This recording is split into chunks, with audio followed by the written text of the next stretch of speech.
Hello everyone, GreymanX6 here again, and we're doing the August 2024 pickup video, and as you can see, a bit of slim pickings this month. One game and two figures.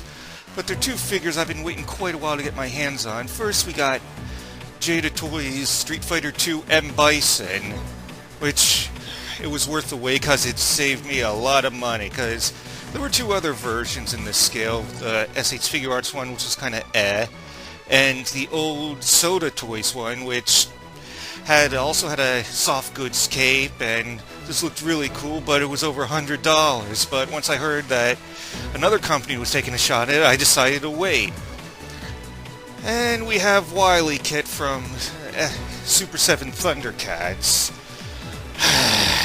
I didn't want to pay full price for this because I was trying to be smart with the Super 7 ones, like trying to grab them on sale or get them from a comic shop on Free Conflict Day when stuff would be discounted. But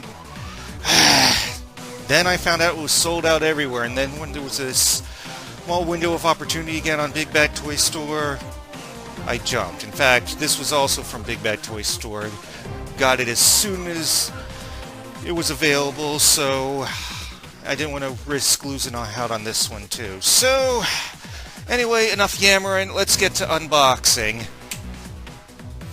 Alright, we got Bison out of the box, and I also have the other Street Fighter figures I happen to have.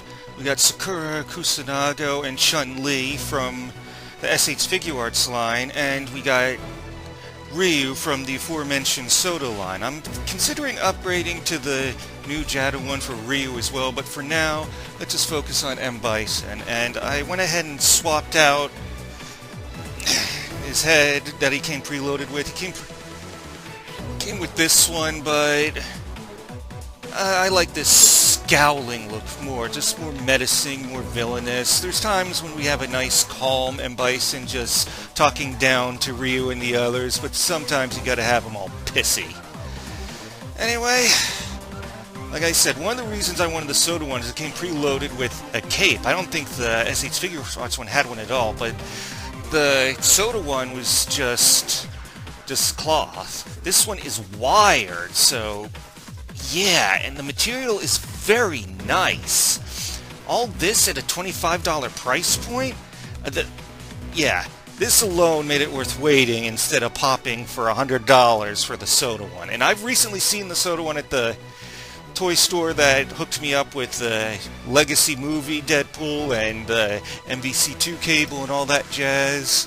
Honestly, I should bring out that cable again now that I've got Bison out, but I digress. Anyway, let's go over the articulation. The pauldrons are actually moving around so it doesn't get in the way of the other articulation. And we got butterfly joints there, almost on the same level. Yeah, pretty much equivalent to what you would see in Marvel Legends and G.I. Joe Classified and whatnot.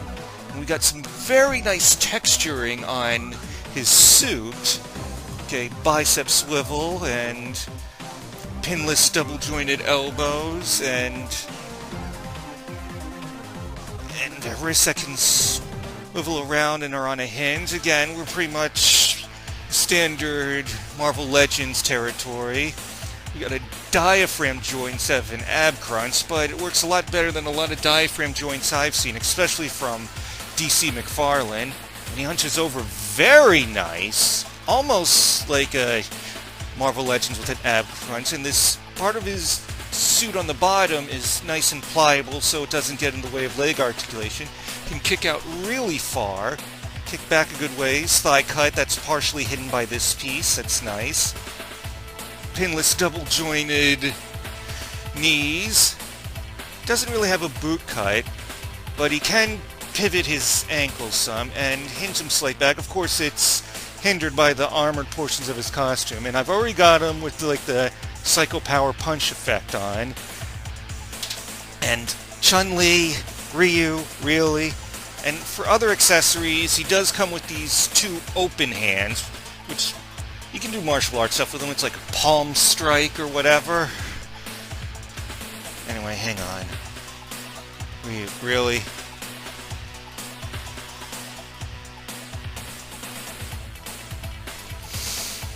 Alright. So again, what else did I... There's not much more to say. He looks really good. I think he's a smidge shorter than the Soda one, but it's probably just the same size as the SH Figure Arts one, because those tend to scale a little smaller. But yeah, I've got 3 different Street Fighter lines up here, and they all seem to go together very nicely, though, again, I am probably going to swap out for the Jadatoys Ryu down the line. This looks really good. Of course, now it doesn't have all the bells and whistles of, like, say, the SH Figure Arts one with the more supple joints. Anyway, yeah, I am running out of shelf space fast, and it was already a challenge to squeeze in these 3 characters, and now I can have Bison just kind of floating. You thought you were going to fight a man, but instead you found a god!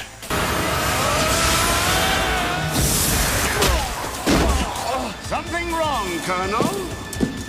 You come here prepared to fight a madman, and instead you found a god?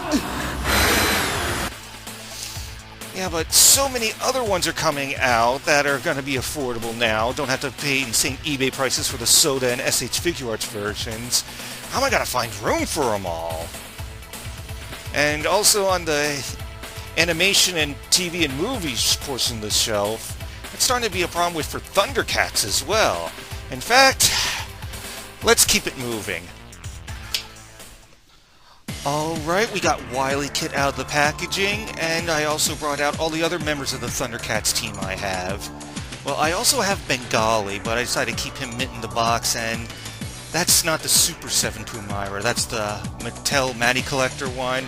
Then again, both versions are too tall anyway, but enough of that. We've already discussed that. So yeah, we got WilyKit here on her hoverboard, and I already swapped out the open hand she was preloaded with, so she could hold her lasso or whatever. Are you gonna come on? Ah, fuck it, I'll just take this off. Okay, let's go over the articulation. Again, it's Super 7, it's not much, but you do get a lot of head movement. You can look up a little, down a little, tilt, twist, all that. Don't have anything like a rotator cuff or butterfly joint, but get great range in the shoulders. A little better than a 90-degree bend. And, ooh, we got a QC issue. With Super 7, there's always one.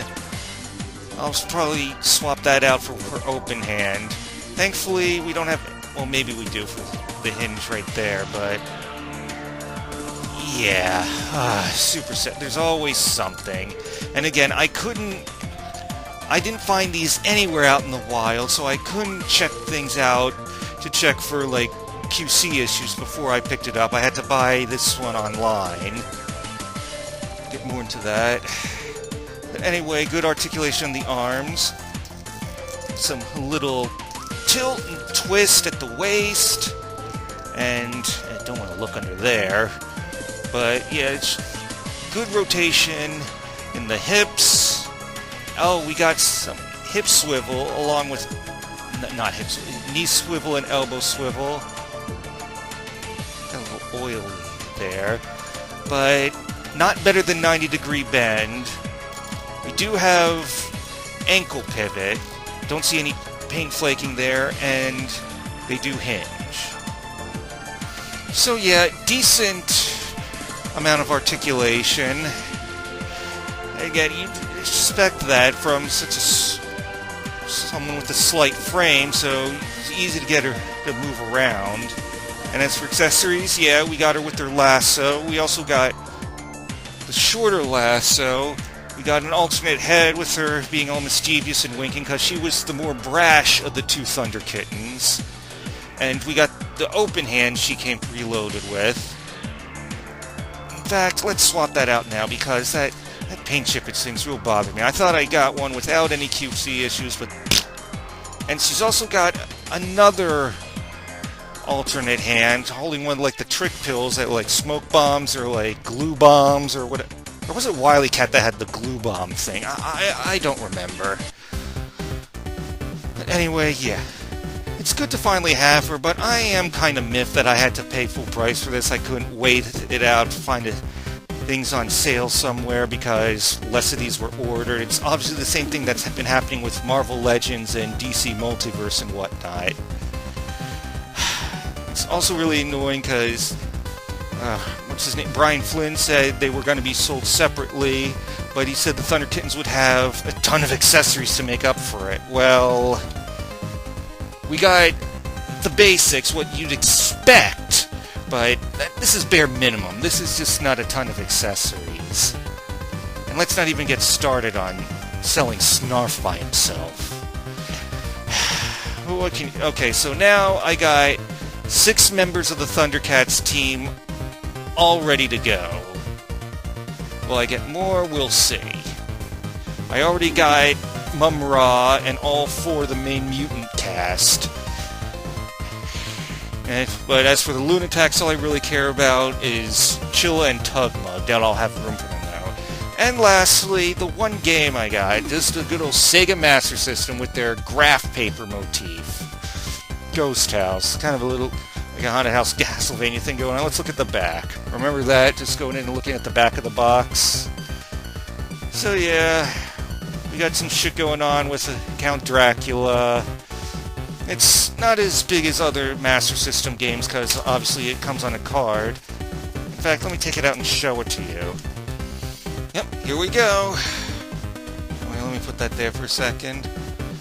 Most people, when they think of old school games that came on like little cards, most people would think of TurboGrafx-16. In fact, I have one here.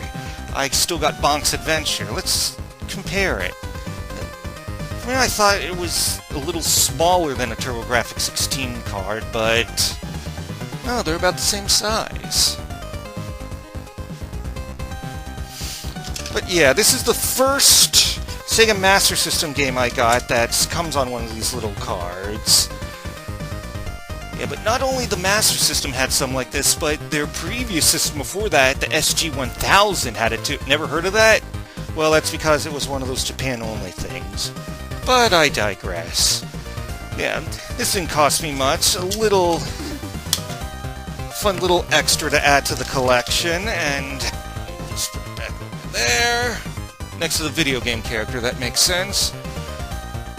So yeah, finally got my hands on WilyKit and Bison. These two, I'd say, were pretty much worth the wait. Don't get that much bang for your buck for WilyKit, unfortunately, but what can you do? What can you do?